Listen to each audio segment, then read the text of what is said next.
दोस्तों, क्या आपको पता है कि 1,76,000 करोड़ का 2G स्पेक्ट्रम घोटाला किसने किया और 23,000 करोड़ का बैंक घोटाला किसने किया और 50,000 करोड़ का बस घोटाला किसने किया और क्या उनमें से किसी को भी जेल हुई? जानने के लिए वीडियो को एंड तक देखिए। नंबर 1, जीप घोटाला। जीप घोटाला आज़ादी के एक साल बाद 1948 को किया गया था।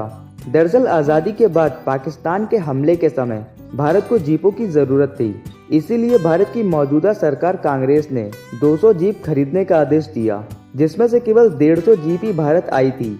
इस करप्शन पर चल रहे केस को नेहरू ने 1955 को बंद करवा दिया और आरोपी कृष्ण मेनन को कैबिनेट में शामिल कर नवाजने का कार्य किया।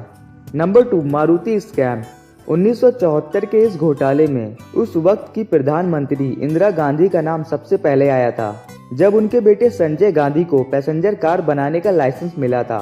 साल 1973 को सोनिया गांधी को Maruti technical service private limited का एमडी बनाया गया। हालांकि सोनिया गांधी के पास इसके लिए जरूरी योग्यता नहीं थी।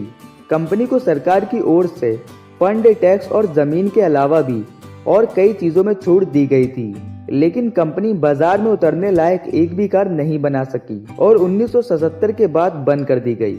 मारुति स्कैम में सरकार के शामिल होने की वजह से नुकसान और भ्रष्टाचार दोनों को ही छुपाकर रखा गया। Number 3, 2G spectrum scam. 2010 में सामने आया 2G स्पेक्ट्रम घोटाला उस वक्त का देश का सबसे बड़ा घोटाला था। कैग की रिपोर्ट के अनुसार 2008 में 2G स्पेक्ट्रम के आवंटन में बड़े पैमाने पर अनियमितता बरती गई थी।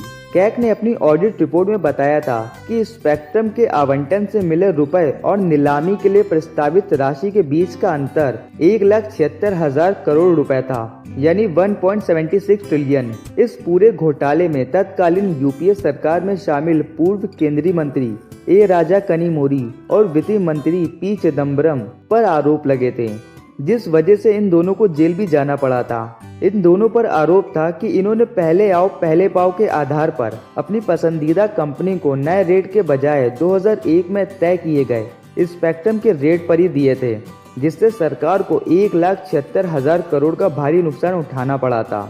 लेकिन इतना सब होने के बाद भी बाकी घोटालों की तरह ही इस घोटाले में भी सबको 2017 में बरी कर दिया गया। नंबर 4, बैंक घोटाला।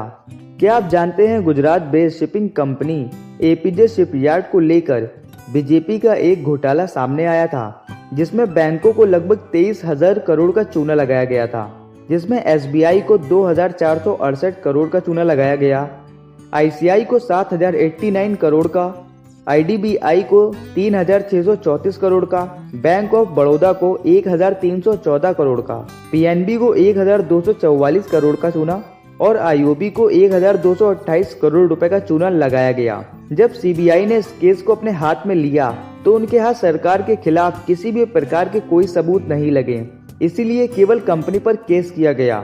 लेकिन अभी तक बैंकों को किसी भी प्रकार का कोई भुगतान नहीं किया गया है। नंबर 5, डीटीसी बस घोटाला। दोस्तों, डीटीसी बस घोटाले का आरोप हाल ही में केजरीवाल सरकार के ऊपर लगाया गया था। आम आदमी पार्टी की सरकार पर डीटीसी की 1,000 बसों की खरीद और मेंटेनेंस के अनियमितताओं के आरोप हैं, जिसके बाद मुख्य सचिव के प्रस्ताव पर दिल्ली के एलजीवी के सक्सेना ने जांच सीबीआई को सौंप दी थी। लेकिन इसके बाद भी ना तो केजरीवाल सरकार से 1,000 डीटीसी बसों के पैसे वसूले गए और ना ही किसी को जेल भेजा गया।